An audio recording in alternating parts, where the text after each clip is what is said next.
Hello, I'm Scott Rodilitz. I'm going to be a joint postdoc at Stanford and Yale universities, and I'm going to be telling you a little bit about fair dynamic rationing, which is joint work with my co-authors Vahideh Manshadi and Niazadeh. So to start things off, I'm going to introduce a general class of allocation problems, and then I'll get into some of our motivating examples as well as some of our results. So suppose you have been tasked with allocating a desirable social good among some demanding agents who are going to arrive sequentially. So when an agent arrives, you observe their need, and you must immediately and irrevocably make a decision about how much of this desirable social good to allocate to that agent. Now, these agents are going to have needs that are stochastic and arbitrarily correlated. And so this decision can be particularly challenging. So let's say you want it to be efficient. Well, in that case, it's actually pretty easy. A first come, first serve policy works quite well, but it's very unfair to agents who arrive towards the end of this process. So instead, let's suppose you want it to be equitable and give everyone the same amount. Well, actually, that's pretty easy too. You just don't give anyone anything. But of course, that seems like a silly decision to make. So we want to think about a social planner that wants to achieve dual goals of efficiency and equity. This is a common dilemma faced by nonprofits and governmental agencies. And so we're going to think about how they can make good decisions in these types of contexts. Now, to motivate this, let's take ourselves back a little over a year ago to the onset of the COVID-19 pandemic in the US. So around April 2020, there were projections that states were going to have significant outbreaks. But these outbreaks were going to be of slightly different sizes due to the population and different characteristics of states. These outbreaks were expected to peak at different times. And overall, the needs of states were unknown and, of course, temporally spread and correlated due to these network effects from the pandemic. In addition, even though we had a nationwide stockpile of medical resources, it was not expected to be enough to deal with the massive amounts of need that was predicted across all of these states at the same time or at similar times. And so the Federal Emergency Management Agency, which was in charge of managing our federal stockpile of medical supplies, was trying to figure out how to ration these equipment. And they did so by thinking about future demand, expecting that their resources were not going to be enough to meet demand that occurred later. And so this fits somewhat nicely into that framework that I introduced earlier. And to show you this, we can put this setting into our somewhat cartoonish introductory example. So suppose you're FEMA and you need to make these rationing decisions. And New Jersey is very close to hitting their peak need for, say, ICU beds. It's going to occur this week. And so you need to make a rationing decision for them without knowing how much Connecticut is going to need in the next week, and certainly without knowing how much Tennessee is going to need a few weeks later. Now, you may have estimates of what these states will need, but those estimates can have extremely high variance relative to what you expect. So we want to try to help FEMA make decisions about how to both efficiently and equitably allocate these resources, right? We don't want to give everything to New Jersey and leave the citizens of Tennessee with essentially nothing. But we also don't want to shortchange New Jersey because we're unsure of what's going to come next. So there's lots of social good settings where this question arises. This is just one example. Other examples include natural disasters where you have something like a hurricane sequentially impacting municipalities, or the allocation of food via mobile food pantries to different agencies along a route. So this is our motivation. Let me introduce to you our framework for rigorously studying this problem. So as I mentioned, you have one unit of a divisible good. And this is our valuable social resource that we want to distribute among agents that arrive, at which point we observe their demand. Now, these demands are drawn from an arbitrary known joint distribution, which we'll denote with F. And upon the arrival of each agent, we have to immediately decide on their allocation. Now, in the interest of both equity and efficiency, we as the social planner are worried about each agent's fill rate, or the fraction of their demand which is met. Now, agents don't need more than what they ask for, or more than their need, And so this fill rate is going to be some number between 0 and 1. Now, our goal to balance efficiency and equity is to maximize the minimum fill rate. So here we're worried about the worst off of all of these agents, and that gives us equity, but we're also worried about raising the level of all agents, which gives us efficiency. Now, I've put minimum fill rate in quotes because it's somewhat poorly defined for this stochastic process. Now, where we take the expectation gives us slightly different notions of fairness, slightly different objectives. And in this paper, we're concerned with two different objectives. The first is the ex post minimum fill rate, which is interested in fairness along individual sample paths. So for any particular sample path, which agent gets the worst fill rate?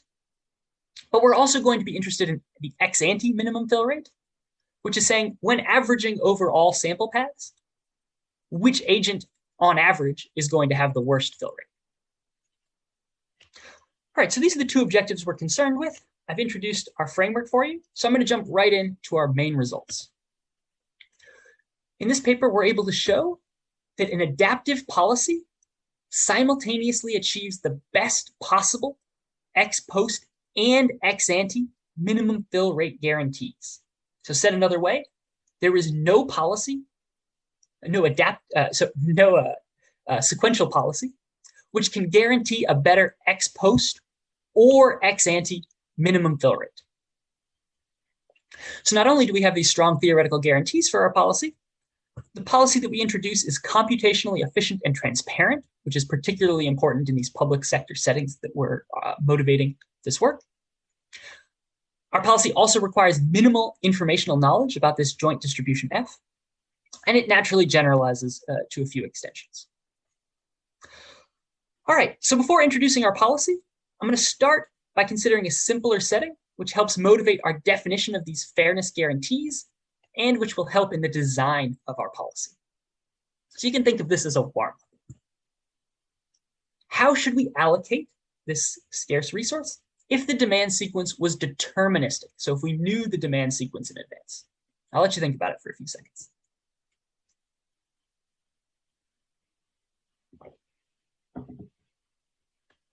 All right, so if you said anything resembling proportional allocation, you're totally correct. Essentially, what we want is a water filling algorithm, which gives each agent the same fill rate. In that case, what we're going to get is a minimum fill rate that's either 1 or 1 over our total demand. And we're going to use this to help us define our notion of a fairness guarantee. So to be specific, we're going to fix a couple of parameters, but we're going to consider any demand sequence with those parameters. So any demand sequence with an expected total demand of mu and with n total agents. And we're going to say that our policy has an ex post fairness guarantee of kappa if we can guarantee that for any demand sequence with those parameters, our policy gets an ex post minimum fill rate, which is at least a kappa fraction of what we can hope to achieve if demand were deterministic. So this is our definition of an ex post fairness guarantee. We have a similar definition for ex ante. I'm going to focus for most of this talk on ex post fairness. So I'll start with the bad news. We're able to show that no sequential policy can achieve an ex post fairness guarantee better than this function kappa, which is parameterized, as noted, by this total expected demand, mu, and by the number of agents. So this is our upper bound. It's tight, and so it's perhaps somewhat instructive to think about what types of instances give us this worst case performance. So there's a family of instances that give us this surface. I'll provide just one of these instances for you as an illustrative example. And so here's an example when demand is high and the number of agents is just 3. We've got 3 equally likely scenarios. And this first demand is always the same. So when a sequential policy makes a decision at this point, it doesn't matter how much computational power you have, you're going to make a mistake. The optimal decision in scenario 1 is very different than the optimal decision in scenario 3. But since these scenarios are indistinguishable, it's impossible to make that optimal decision that's perfect for that specific scenario.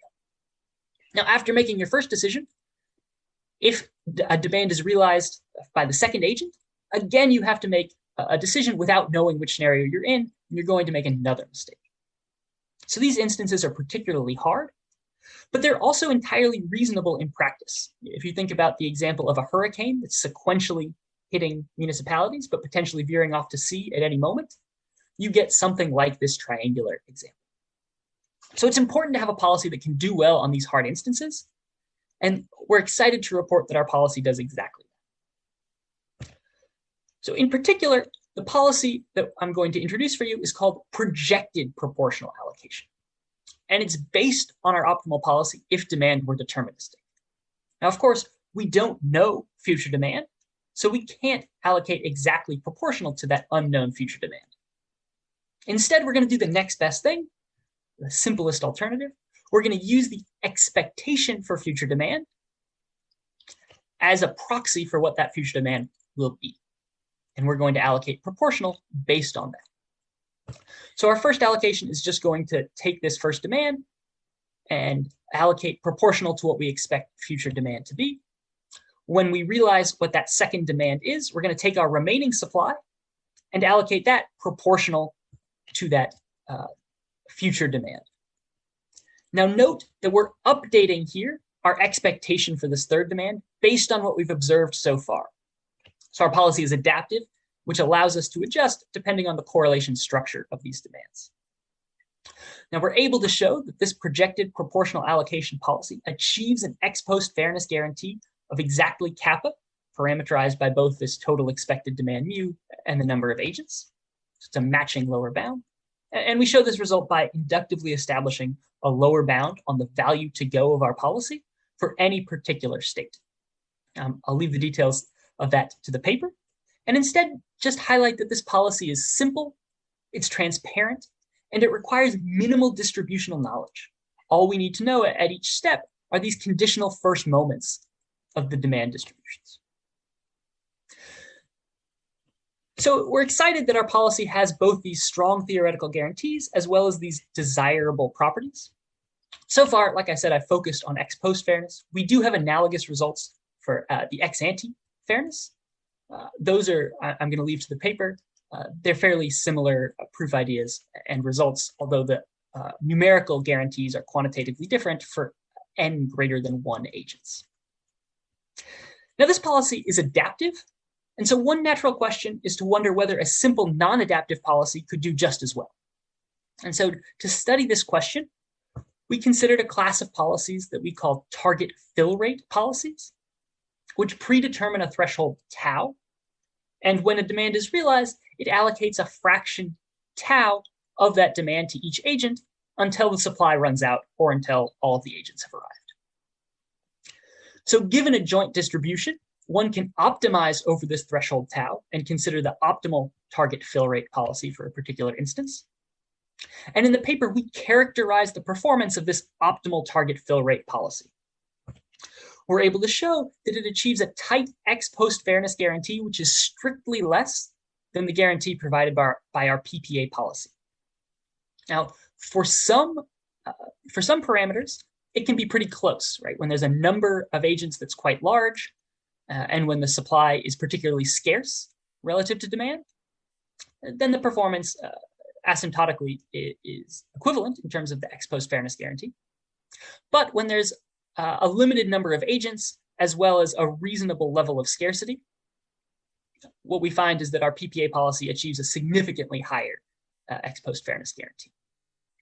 Now we show this result for the optimal TFR policy via a connection to a constrained version of a single item monopoly pricing problem, which is an interesting connection that we think can have application beyond just this work.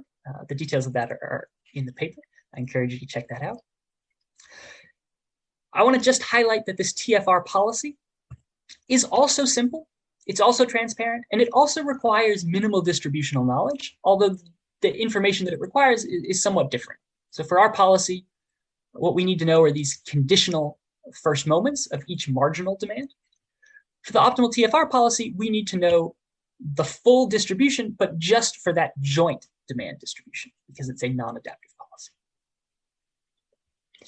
Now, to evaluate both our policy and this TFR policy, let's return to our motivating example of COVID-19. And so we're considering a case study based on predictions from the IHME. It's a demand model that was used by the White House.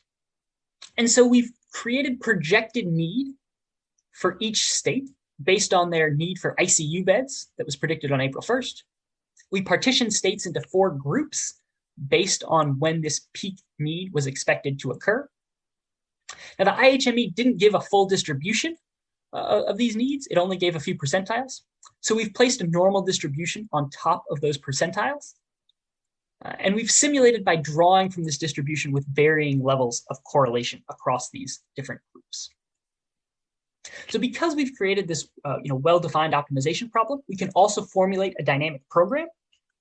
And so we can compare our policy against its guarantee, against the optimal TFR policy, and against a dynamic programming solution.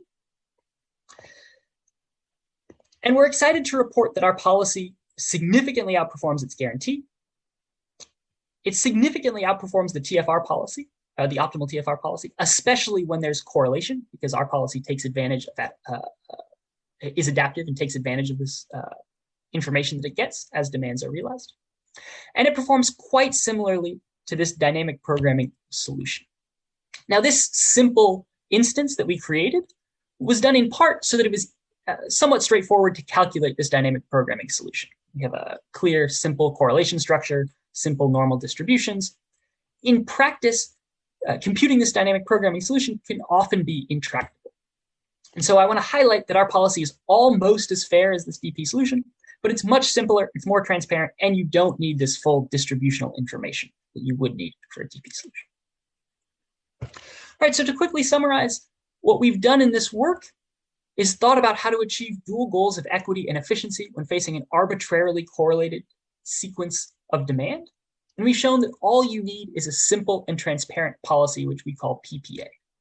In the paper, we consider a few extensions, and I encourage you to check that out, as well as the proof ideas mentioned previously. I want to end with just a brief note. Our motivating application was on allocating these public goods, but online selection and allocation problems arise in various marketplaces as well. And for the most part, the literature is focused on efficiency for those problems. There's been some nice recent work on studying fairness in these settings, and we think that this is a really exciting area for continued research that we want to encourage people to take a look at, and it's something that we hope to explore in the future as well. Thank you so much. I'm happy to take any questions later.